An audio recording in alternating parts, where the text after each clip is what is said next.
Peter B. Collins, news and comments. It's Monday, July 2nd, 2018. Your humble host, like many, will be taking the rest of the week off.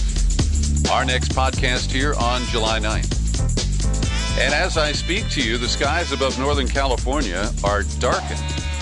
And we wake up every morning with a lot of loose ash on our cars and on the ground. Wildfires continue to threaten the Napa Valley, which were the scene of massive and destructive fires last October. And these started in Lake County, north of Napa.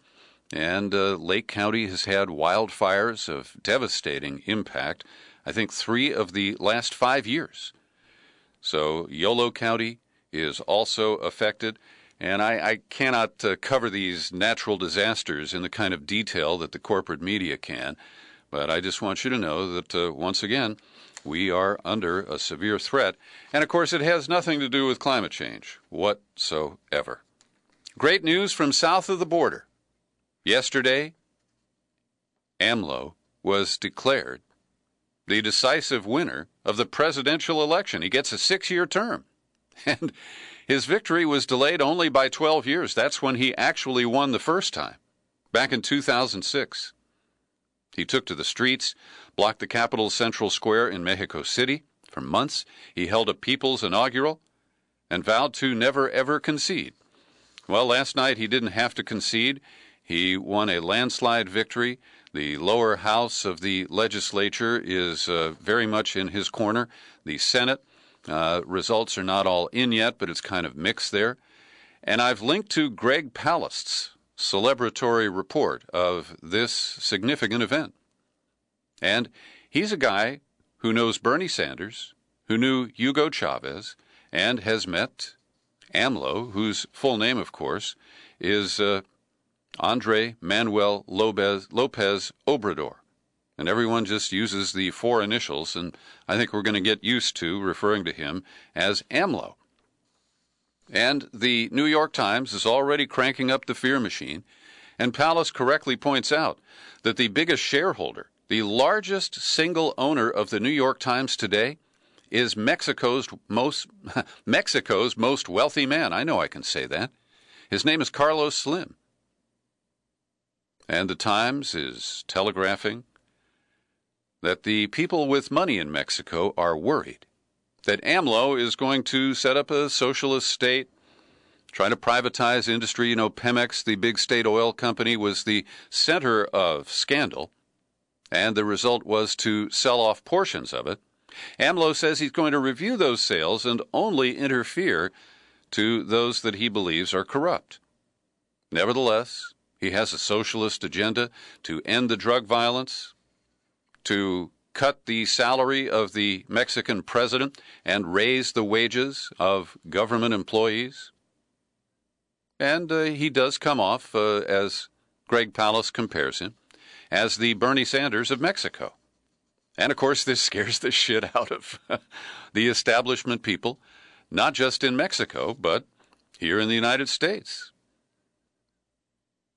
And Palast notes, weirdly, Lopez Obrador has also been called the Trump of Mexico, simply because they both speak to the desperation of their nation's working classes, and both have few good words for NAFTA. But Trump's act, the billionaire-turned-class warrior, was always a fake. AMLO is for real. And Palast always digs up stuff that I didn't know about. For example, Trump's Secretary of Commerce, the fossilized Wilbur Ross, has demanded that Mexico raise the wages of all auto workers so that the United States can better compete within NAFTA. And AMLO said, "See," which may come as a shock to Secretary Ross, who owns 8 of those automotive factories. We called them maquiladoras when NAFTA was first signed, and I don't know if that term is still, in use and relevant. But let's go to the New York Times. The headline reads, Lopez Obrador, an atypical leftist, wins Mexico presidency in landslide. And the word leftist appears in the first sentence of the first paragraph, the first sentence of the second paragraph, and let's go to the third. Oh, nothing about leftist. Well, what it does is say the outcome represents a clear rejection of the status quo, which for the last quarter century has been defined by a centrist vision. So this does send ripples of nervousness, and it's good to make capital nervous, I believe. I don't fear Lopez Obrador. He does seem to be a very feisty guy. He takes on the media and he takes on opponents. But in his victory message, and by the way, the opposition conceded 45 minutes after the polls closed, he said, "I call on all Mexicans to reconciliation and to put above their personal interests, however legitimate, the greater interest, the general interest. The state will cease to be a committee at the service of a minority and will represent all Mexicans, rich and poor, those who live in the country and in the city, migrants, believers and non-believers, people of all philosophies and sexual preferences." Now, he has cobbled together an unusual coalition, and the New York Times questions its viability. He said some of his allies have contradictory visions. There are leftists, unions, far-right conservatives, support from religious groups. How he will manage these competing interests remains to be seen. But the situation could not be more dire. We know that over 130 political people, including candidates, were murdered in the 6 months prior to this election.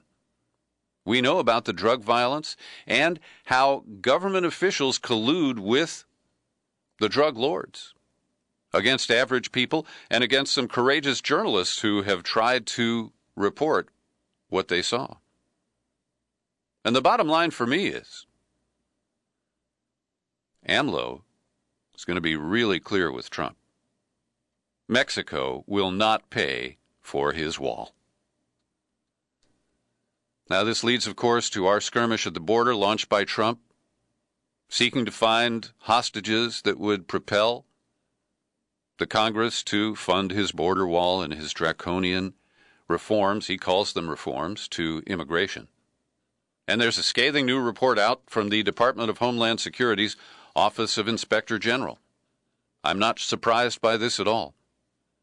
But it is shocking that the conditions in these immigration lockups, many of which are operated for profit by these companies that enjoy cozy relationships with the American right, well, they operate these barbaric prisons where a lot of bad shit goes down and nothing is done about it.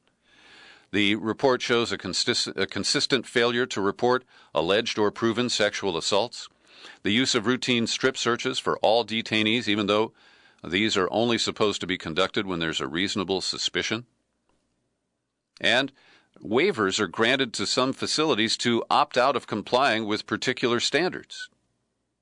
And some of these waivers include those related to health, safety, and security, and at least one instance of a waiver to house detainees with minor criminal histories along those with serious criminal offenses.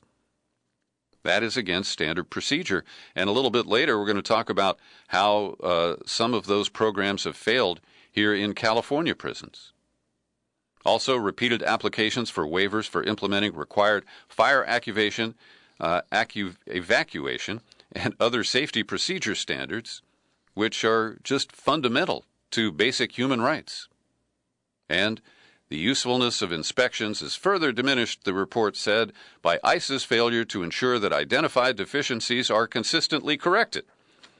And based on that, we can assume that this report will yield to no improvements for the conditions of those who are locked up in these facilities.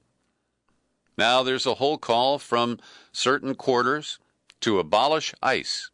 I've been talking about this for the past week or so, and Trump gleefully got on his Twitter machine and encouraged Democrats to keep calling for the abolition of ICE. He issued a dare. He said, you get rid of ICE, you're going to have a country that you're going to be afraid to walk out of your house. Trump encouraged Democratic candidates to embrace demands to dissolve the agency, saying that doing so would doom the party at the polls. They're going to get beaten so badly. I think they'll never win another election, so I'm actually quite happy about it. And his threats drive fear into centrist establishment Democrats and the party leadership. They're afraid of this call to abolish ICE. And guess what? Bernie Sanders is with them. Yesterday on CNN, Jake Tapper asked him if he wants to abolish ICE. Bernie had a lot to say, but didn't address the question. Here's his non-answer. I think that what we need is to create policies which deal with immigration in a rational way. And a rational way is not locking children up in detention centers or separating them from their mothers. What we need is for Trump to sit down with members of Congress and work on a rational program which deals with this serious issue. Now, I understand his dilemma. As I have said, I support the idea of abolishing ICE. I think that the entire structure of our immigration enforcement regime and the unwieldy, huge agency called the Department of Homeland Security with that Nazi-sounding name, I oppose all of it. But if you abolish ICE, you're going to get rice or nice or vice or something else. It may not even have those letters in it. But we will always have an enforcement entity to patrol and control the borders, and it will be subject to abusive policies depending on who's running it and how they do that. So I'm sympathetic to people who want to abolish ICE. It sounds good. It's a good campaign theme for people who don't pay attention to government or politics. But I understand why people like Bernie Sanders and Senator Kamala Harris squirm a little bit, and they have pretty well-rehearsed answers. Harris says, well, I think we need to think about starting from scratch. And certainly, Democrats can agree that ICE under Trump is out of control, but they're going to get cornered to have to deal with the fact that ICE was pretty brutal under Obama. Now, the article that I'm referring to here by Sarah Jones, which was published at the New Republic today, actually June 26, I apologize, so the reference was to a week ago Sunday when Sanders was on CNN. But it raises important questions about who Sanders is and what his role is in American politics today. Is he the leader of a political movement? And she writes, Sanders and his supporters have helped push the Democrats to the left, but the party has yet to truly embrace its left flank. There isn't much evidence that it will, at least not under current leadership, she says, and I agree with that. Later she writes, but based on his ICE comments and the uneven results of his campaign efforts, Sanders no longer seems like such a sure figurehead for disgruntled Democratic voters. I think that's an open question, because I don't think the Abolish ICE people represent the same group who supported Sanders so strongly in 2016. And she continues here, it's certainly true that Sanders is to the left of most Democrats, but contrary to how he's often portrayed in the media, he is not a doctrinaire leftist. His principal benefit to the left has been to mainstream certain beliefs, namely that access to health care, education, living wages are rights, not luxuries. But Sanders is not a revolutionary. His views aren't even entirely consistent with democratic socialism. And she correctly notes my deepest criticism of Bernard Sanders. He has yet to put forward a coherent leftist vision for foreign policy, a needless failure considering socialism's historical commitment to the prosperity of working people around the world. Sanders is mostly an accurate diagnostician of American problems, and his prescriptions are simple ones: tax the rich, expand health care, pay people enough to feed their families. But these are radical positions only because the right wing has so successfully embedded hostility to welfare and government services in American political life. So I've linked to this commentary, and likewise I encourage you to read this next one in Rolling Stone by Bob Moser, headlined, Will Democrats Fumble the 2018 Midterm Elections? And he recaps just a week of fumbles and bungles. For example, 5 black women who've won House primaries around the country told The Atlantic that the party had completely blown them off. No support, no contact, not even a congratulatory call or email when they won. And then they rolled out 10 new candidates who are supported by the Red to Blue program run by the DCCC, the Congressional Campaign Committee. 10 new all-white candidates. And so far, with 53 candidates included in the red to blue program, only 3 of them are African American. Now, this article completely ignores the analysis we've offered that too many of the recruits for House primaries this year under the Democratic banner have been spooks and former military veterans. This is not a recipe either for victory or for a leftward tilt in governance if the Democrats succeed in winning back one or both houses this fall. So I think Moser's critique here is well-deserved, and it is, I think, pretty well written. I have to share this anecdote that he writes about because the Democratic National Committee, of course, as you know, pushed through the so-called Bernie ban, where they will not allow a candidate, a nominee of the party, to run if he is not a card-carrying member of the party. Well, this led to more comic relief as a guy named Bob Mulholland, who I've known for almost 40 years. He is a hardball Democratic strategist here in California, and he has decided to target a woman named Selena Vickers, who has been attending DNC meetings and keeping track of them and then publishing notes online. He's described her as a Russian agent. Why? Well, because she admitted that she voted for Jill Stein, and Jill Stein, of course, is tied to Putin because she sat at the same table for him at that RT dinner back in 2015. So from there, Bob Mulholland decides that she's a Russian plant because somebody's picking up her expenses, and that's clear evidence that the Putin operation is still alive. And why did Vickers vote for Jill Stein? She says simply because she knew that Trump was going to win her home state of West Virginia, and she wanted to keep the Progressive Mountain Party on the ballot. That's a sinister, sinister collusion with Russia, isn't it? So anyway, these are both good commentaries about the Democratic Party, and I hope you'll check them out, presuming, of course, you have an open mind. You don't want your Hillary bubble burst too often.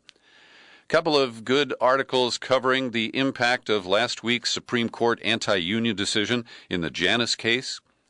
The impact is going to go beyond unions because the big public employee unions fund a lot of the progressive think tanks and media operations, many of which are based inside the Beltway. And at the same time, we see, according to Lee Fung and Nick Sergey at The Intercept, that the people who brought the Janus case and who challenged the union's collection of money from all of its employees, well, they're now encouraging dissident members of unions to take the Supreme Court ruling to heart and stop paying into the unions. And this is an unestimable impact on organized labor. The operation to bring them down is very well funded and highly coordinated, of course, with ties to the Koch brothers, AT&T, Verizon, Altria, Geo Group, ExxonMobil, Coca-Cola, Blue Cross Blue Shield of Texas, and many other right-wing groups.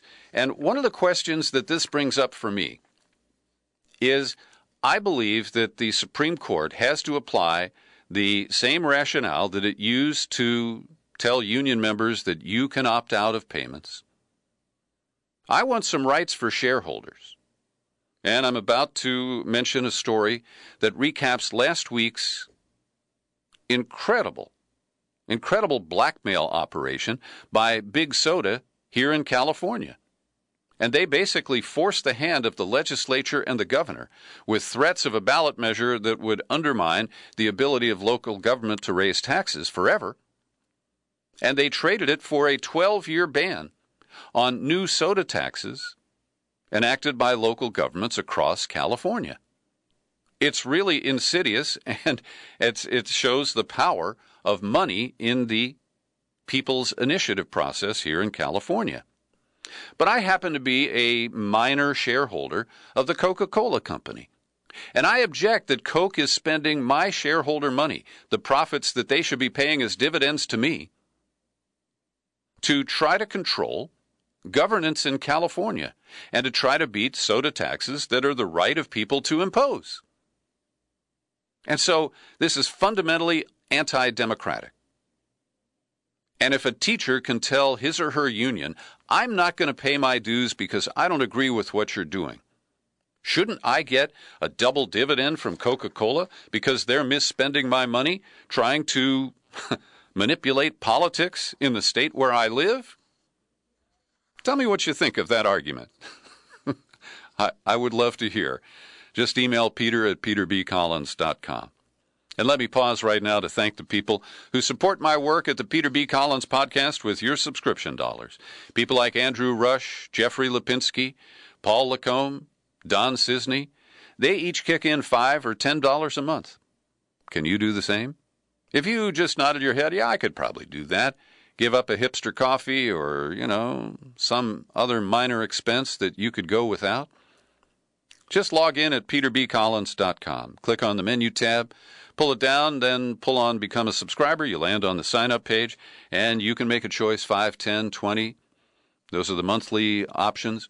Our $50 annual subscription has a powerful new bonus gift. It is John Dist's rock and roll CD called American University. It's a collection of songs themed around JFK and the Kennedy assassination. I'd love to send you a copy. Just take out a new $50 annual subscription and include a mailing address here in the continental U.S., and I'll have it on its way to you. So the story I mentioned is at The Intercept. David Dayen is a great California-based reporter, and he took apart the shakedown of Sacramento last week, and the headline reads, with a little tongue-in-cheek, "Hostage situation in California ends peacefully as lawmakers pay ransom to big soda companies." And he runs down for you the process where Big Soda spent $30 million in recent local elections and lost as residents imposed sugar taxes on their own soda purchases. And this has led to a decline in soda sales, particularly in some of the inner city areas where childhood obesity and addiction to that corn syrup, the high fructose corn syrup that is in all of the sugared soft drinks, is leading to very serious health impacts. And so California had to submit to this blackmail. And again, I'm not completely convinced that Jerry Brown wasn't playing both sides of the table here. But after he signed the law, he had he expressed his indignance. He said that this was like a bomb threat. It was far-reaching, an abomination. He said mayors across the state had called him to voice their alarm, putting pressure on him to prevent detonation of the bomb. For these reasons, I believe AB 1838 is in the public interest and must be signed, said Governor Moonbeam. And meanwhile, the prison system that Brown has presided over, at least for the past 7.5 years, continues to be a serious mess. And one of the issues they're addressing is a pilot program that failed. It was an effort to protect those who are at risk of the general population, people like sex offenders, cops who've been sent to prison, gang informants. They were assigned to what were called sensitive needs yards. But by 2015, their population had ballooned to about a third of the state prison system's population, and all of the mainline issues invaded these special custody programs. Gangs, smuggling of drugs, and, most seriously, the murder rate of sex offenders. In 2014, the report indicates that 10 of the 11 inmate homicides were in the protective housing units, and the victims were all sex offenders, and this is a serious problem in every prison setting. So California is now quietly moving the special custody inmates into the general population. And here is the most extreme reaction to immigration and the issues raised. And this is really extreme. It's hard to come up with the right adjectives here. But in Denmark, there are new Danish laws, and a woman who is a refugee from Syria is about to give birth to a new baby boy. When she does, she will be tagged as a ghetto parent and he will be labeled a ghetto child.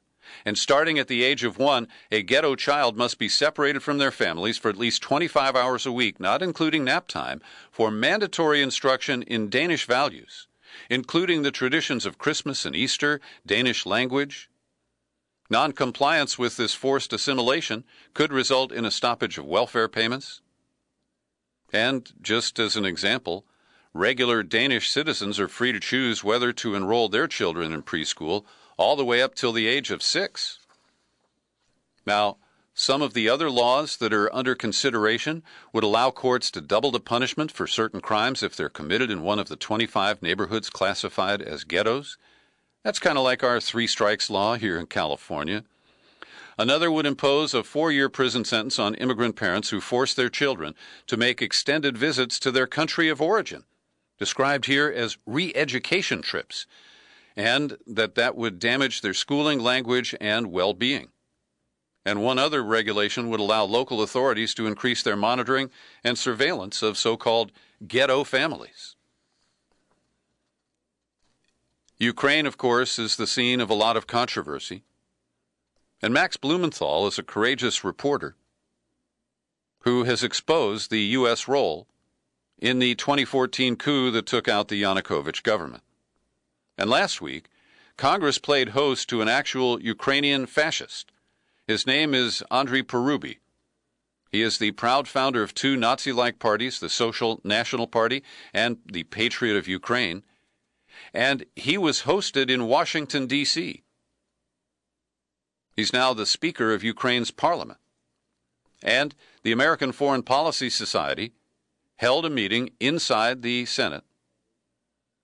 Max Blumenthal attended, and he asked Parubi's hosts why they were welcoming a figure so central to the extremism overtaking Ukraine today. I've linked to the article with about a 6.5-minute video where Blumenthal explains this, confronts Parubi, as well as an American former Pentagon official, Michael Carpenter, who is an apologist for the U.S. support of the Poroshenko government and the long-term tilt against Moscow.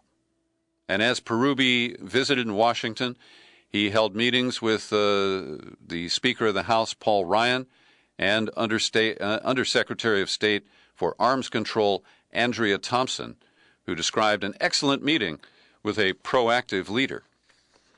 Recently, I mentioned that Blumenthal offered a report on the situation in Nicaragua. And today I have one that is contrasting, and it comes from my friend Peter Phillips at Project Censored. And it is an essay by William Robinson about what's going on in Nicaragua today. I've linked to it. It was posted on Facebook. And he basically articulates that Daniel Ortega is in siege mode. He is hunkered down just like Somoza was 40 years ago. And with his wife, who he made vice president, they're trying to hold on to power. And this analysis says the regime counts on a paramilitary force that it has armed and organized, and that works as a shadow force alongside the police. If these paramilitary forces are not disarmed, Nicaragua, he says, will face a similar situation as neighboring countries Guatemala, Honduras, and El Salvador, organized crime, gang, and paramilitary violence alongside the corruption of those who control the state. He goes on to say that the students, young people who were aligned with Daniel Ortega, are now on the other side. They initiated the uprising, catching the regime off guard. And he says that the values of Ortega, that the government has so monopolized and disfigured a leftist discourse that there is no significant left alternative in Nicaragua today. And then he talks about the bourgeoisie who are aligned with Washington. So I offer this to provide contrasting views. I'm hardly an expert on the current situation in Nicaragua, but in any event, it's troubling, and it could lead to some dramatic changes. Well, they've done it again, the FBI, just in time to celebrate Independence Day. They framed up another alleged domestic terrorism suspect. How did they do it? Well, they read his Facebook posts, and then they put on some undercover agents who enabled him to hatch some plots. This is a guy who couldn't afford a bus ticket, and his name is Demetrius Pitts, who adopted the name Abdur Rahim Rafiq. And Pitts has been under FBI monitoring and in the care of undercover operatives for several months. If you read the Washington Post version of the FBI's news, it reads, Pitts had extensive discussions with someone he believed to be working for al-Qaeda about attacking Cleveland during the 4th of July fireworks, and he said that he considered himself more of a planner or scout than an on-the-ground attacker. The man with whom Pitts was speaking was working undercover for the FBI, and their interactions were being recorded. Surprise, surprise, surprise. And once again, the guy who was being framed apparently got wind of it. He tried to cancel the operations, but the FBI handler said, oh, no, we've got to go forward. And so as he proceeded to try to develop his plot further, he was busted, and we can all rest assured that the FBI has protected us from another dastardly terrorist. And speaking of alleged terrorists, Connor Friedersdorf has another great expose at The Atlantic. I've linked to it in the show file for today's podcast. And first we have to note that Barack Obama ordered the summary execution of an American citizen named Anwar al-Awlaki in Yemen. And nobody objected, except me and a handful of other people, to what Obama did. And if you want to check it out, I interviewed Scott Shane, the New York Times reporter, who wrote a book about the killing of Awlaki. And he believes the Obama case. He goes along with it. I don't. You can hear those differences expressed. So now we have a new guy who uses the name Bilal Abdul Karim. He was born Darrell Phelps in Mount Vernon, New York. He's been living in the Middle East for several years now. He's 46, has a wife and 5 kids, and works as a controversial freelance journalist covering the Syrian civil war. Well, it turns out that he has been targeted 5 different times to be killed by American drones or other methods. And unlike Awlaki, whose father went to court to try to stop Obama's execution of his son and was rebuffed, told he had no standing, well, Karim's case is different. The U.S. government has neither publicly asserted that he is a terrorist or acknowledged that if he is, that he's on a kill list. Karim assumes that the government is trying to kill him because he was nearly killed on 5 different occasions. And Judge Collier, once again presiding over a high-profile targeted killing case, summarized the facts and said, as a result of these 5 near-miss experiences in a 3-month period, Karim alleges upon information and belief that he was the target and his name is included on the U.S. kill list.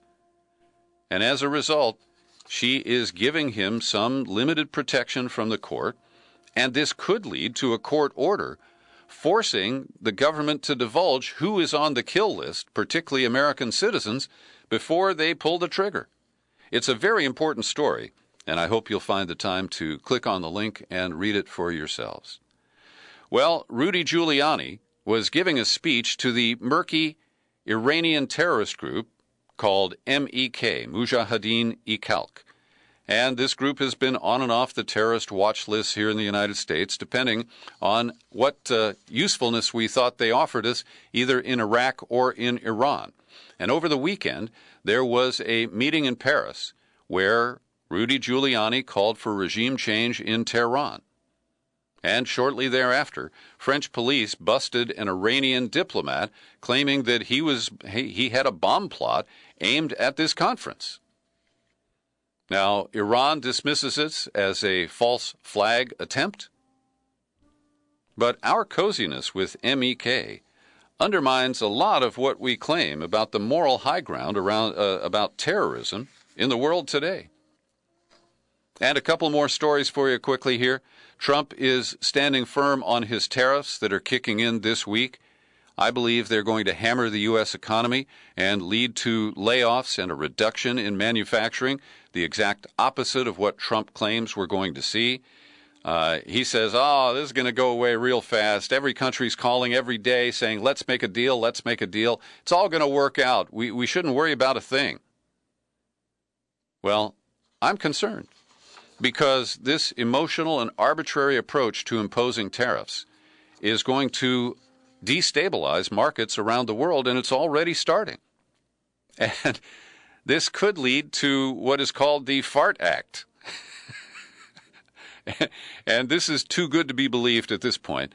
But there is a rumor, according to the media organization Axios, that it has received a leaked early draft of a bill ordered by Trump that would see America withdraw from the WTO, the World Trade Organization, allowing Trump to raise tariffs without the consent of Congress.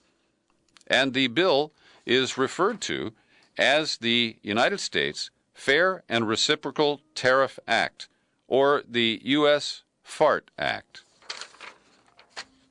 Oh, I can't wait. If we can put a tariff on past gas, then we'll know we're really there. And finally today, Susan Collins, the Republican senator from Maine, still called a moderate, no relation to your humble host, has taken a firm stand. She doesn't know who Trump's going to pick for the Supreme Court opening, but if that person is hostile to Roe versus Wade, Susan Collins says she will not vote for that person. Now, maybe that's true. Susan Collins this time may stand firm. She caved on the repeal of Obamacare. She caved on the tax cuts. But she may be able to stand proud and hold her ground because there are Democrats who are going to make her position irrelevant. People like Manchin of West Virginia, Donnelly of Indiana, Heitkamp of North Dakota, Jones of Alabama, and there are 6 others who are ready to sell out and vote for Trump's Supreme Court nominee, hoping to save their own political futures. Thanks for listening to my daily news and comment podcast. You're free to share it all over the place, and you can find it on YouTube. I'm Peter B. Happy trails to you until we meet again. Happy trails.